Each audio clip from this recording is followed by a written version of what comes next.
జై శ్రీకృష్ణ అండి అందరికీ. కలియుగ ప్రత్యక్ష దైవం శ్రీ వెంకటేశ్వర స్వామివారు శ్రవణ నక్షత్రంలో జన్మించారు కాబట్టి శ్రావణ మాసంలో తిరుమలలో విశేష పర్వదినాలు పూజలు నిర్వహిస్తారండి. అవేంటో చెప్తాను. ఎవరైనా ఇంట్రెస్ట్ ఉండి సమయం కుదిరితే చక్కగా ప్లాన్ చేసుకోవచ్చు. ఆ విశేషాలేంటో ఇప్పుడు చూద్దాము. ముందుగా ఆగస్టు 2వ తారీఖున మాతృశ్రీ తరిగొండ వేంగమాంబ వర్ధంతి.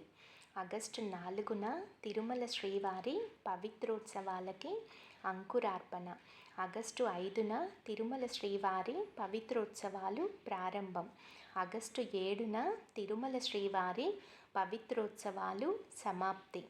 ఈ పవిత్రోత్సవాలు చాలా బాగా చేస్తారండి.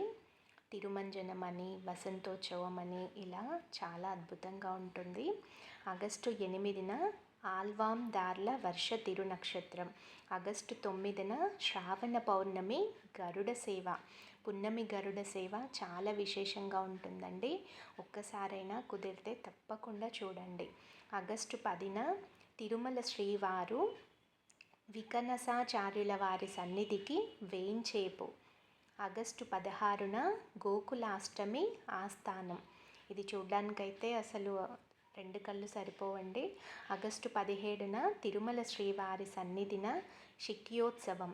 ఆగస్టు 25న బలరామ జయంతి, వరాహ జయంతి. ఇవండి ఆగస్టు నెలలో ముఖ్యమైన పర్వదినాలు తిరుమలలో చేస్తారు. కుదిరిన వాళ్ళు చక్కగా ప్లాన్ చేసుకోండి. జై శ్రీకృష్ణ.